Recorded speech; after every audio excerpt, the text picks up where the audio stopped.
Բոյկոտի կոչերի ֆոնին Հայաստանի լցակայաններում ադրբեջանական բենզինը տասնապատի կարագ է սպառվում։ 520-ի փոխարեն 430 դրամ արժե պրեմիում դասի վառելիքը, որ օրեր առաջ Ադրբեջանից Վրաստանի տարածքով հասավ մեր երկիր։ A95 բենզինը 1218 տոննա ծավալով Հայաստան բերեցին մասնավոր երկու ընկերություն՝ Mega Trade-ն ու Shisha World-ը։ Մենք արդեն հնարավորություն ունենք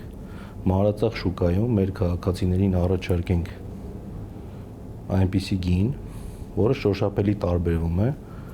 մինչ այդ շուկայում ձևավորված միջին շուկայական գնից։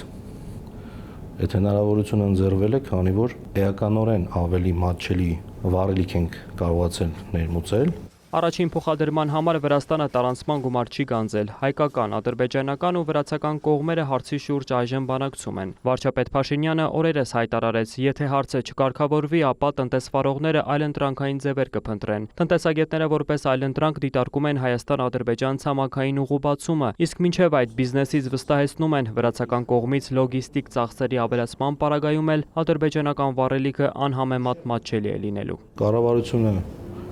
այդ հարցում բավականին գործուն քայլեր է հիմա ձեռնարկում եւ բանակցություններ են գնում, որ խելամիտ եւ մատչելի սակագին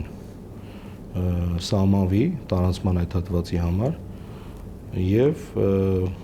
կանխատեսելի այն սակագները, որոնք մենք կարծում ենք, որ պետք է որ առաջարկվի, շոշափելի ազդեցություն չի թողնելու գնագոյացման ինքնարժեքի բարձրացման տեսանկյունից եւ մենք փորձելու ենք այն սակագինը, որ վաճառքի գինը, որ հիմա սահմանել ենք, դարձնենք ուղենիշային ու հարատև։ Նույն ռուսական բենզինի համար բնականաբար Ռուսաստան տարանցման վճար գանձում է։ Եվ այդ բենզինը մեր ներքին շուկայում վաճառվում է 520 դրամով նույն պրեմիում մագնիշի բենզինի մասին է խոսքը։ Եվ նույն ձեռքբերման գինը Ռուսաստանում ավելի թանկ է, քան նույն Ադրբեջանից ձեռքբերված նույն բենզինի գինը։ Հետևաբար նույնիսկ տեղափոխման տրանզիտի վճարների ավելացման հետ կապված, քանի որ այստեղ ճանապարհը ավելի կարճ է, չէ,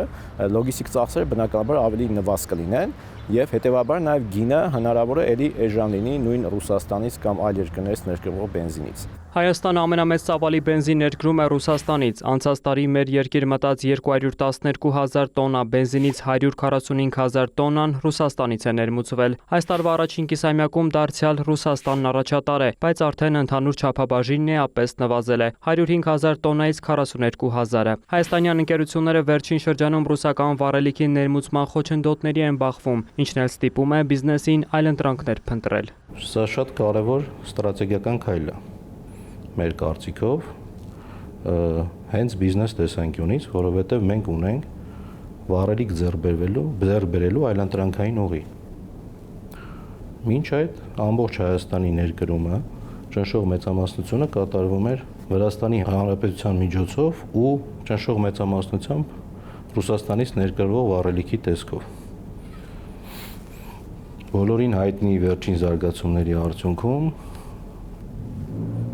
ռուսաստանյան բոլոր նավթամթերք արտադրող գործարանները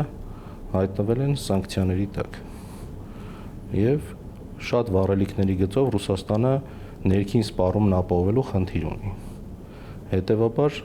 կարելի ասել գործնականում անհնար է դարձել ռուսական վառելիք հայկական շուկա ներմուծել։ Հայաստանը բենզին ներմուծում է նաև այլ երկրներից։ Ռումինիայից օրինակ այս տարվա առաջին կիսամյակում մեր երկիր է մտել 33800 տոննա վառելիք, Եգիպտոսից 22900 տոննա, Հունաստանից ու Բուլղարիայից համապատասխանաբար 3.7 եւ 2.3000 տոննա։ Հարևան Իրանից այս տարվա առաջին կիսամյակում մեր երկիր է մտել ընդամենը 44.6 տոննա բենզին։ Իդեպ 2024-ին ներմուծման աշխարհագրությունը այլ էր։ Նախորդ տարի Հայաստան էր ներմուծվել բենզինի որոշ խմբականակ նաև Մալթայից 29000 տոննա, Թուրքիայից 2900 տոննա, Մալազիայից 452 տոննա։ Պետեկամուտների կոմիտեի տրամադրած վերջին տվյալներով Հայաստան բենզին է ներմուծում 14 ընկերություն։ Այս պահին բոլոր վառելիք ներմուծողները, որ Հայաստան ներմուծում են տարբեր երկրներից,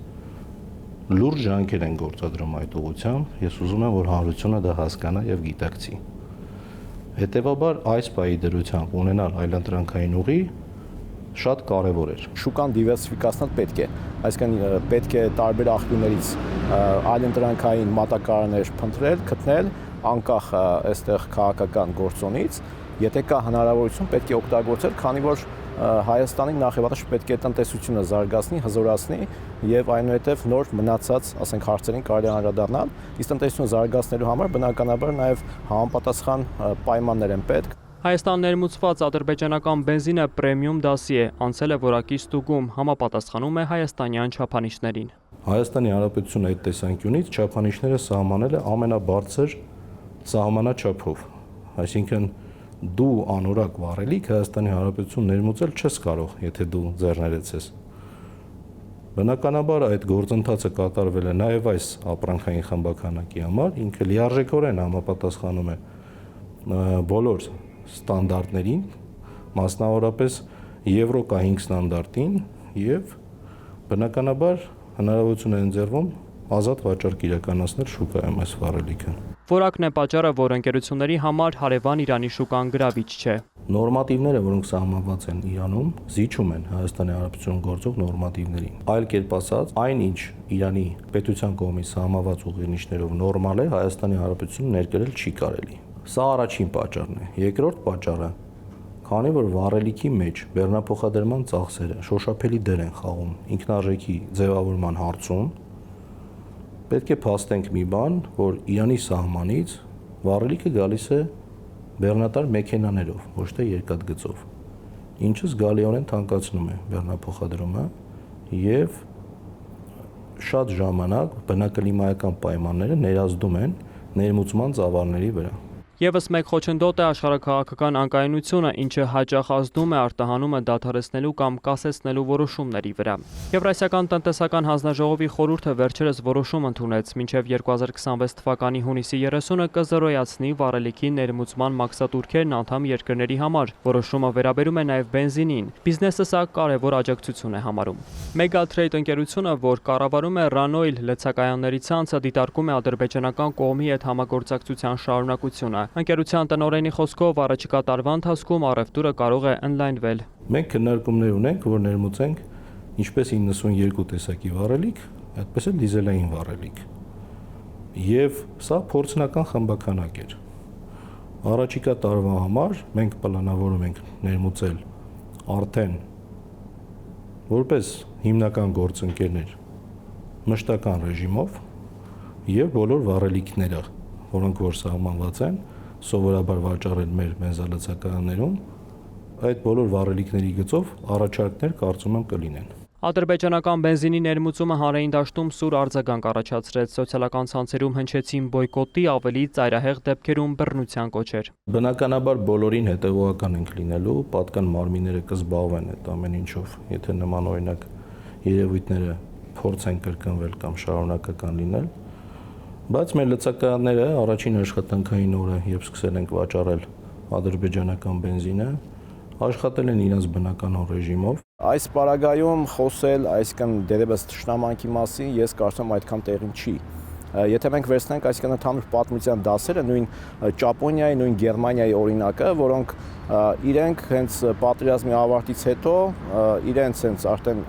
նախկին թշնամի հանդիսացող երկրներից նոր Ճապոնիան սկսեց տեխնոլոգիաներ գնել, արագ զարգացավ եւ հիմա Ճապոնիան աշխարհի ամենազարգացած պետություններից է։ Ազգային ժողովի տնտեսական հարցերի մշտական հանձնաժողովի նախագահի տեղակալ Բաբկեն Թունյանն էր հիշեցրել 2006-ից մինչև այս տարվա հոկտեմբեր ավելի քան 4.3 միլիարդ դոլարի թուրքական ծագման ապրանք է ներմուծվել Հայաստան։ Ուրեմն Ադրբեջանից ընդամենը 1.5 միլիոն դոլարի բենզին է ներկրվել Հայաստան։ Ոմանք մի վայնասուն են դրել, թե բա էս ինչ է կանում, թշնամի երկրի բյուջեն եք լցնում, թշնամու բանակն եք ուժեղացնում եւ այլն։ Հետաքրքիր է, այս մարդիկ լուսնից են իջել ու չգիտեն, որ իրենց բնորոշմամբ ոչ պակաս թշնամի երկրից Թուրքիայից շուրջ 30 տարի ներմուծումներ են ունեցել հարյուրապատիկ ավելի մեծ ծավալներով։ Քաղաքական այս գործոնը միշտ կարելի է շարքել ցանկացած բանում, բայց եթե ստապ դատենք, պետք է հասկանանք, որ տնտեսության զարգացումը այլընտրանք չունի եւ եթե մենք պետք է փորձենք նաեւ խաղաղություն հաստատել տարածաշրջանում, ապա շրջափակենք, ապա անխուսափելի պետք է նաեւ առևտրի մեջ մտնենք մեր հարևանների հետ։ Նավթամթերքը իբրև ռազմավարական պրոդուկտ, տնտեսության երակներով հոսող արյունն է, նշում են մասնագետները, որի այլընտրանքային շուկաները, ցածր գները ոչ միայն ազդում են քաղաքացիների գրպանի, կյանքի որակի, այլև ամբողջ տնտեսության վրա։ Վոլոդիա Մուշեղյան, Հովհաննես Քյուրքչյան և Արթուր Պետրոսյան, Կիրակնորյա լուրեր։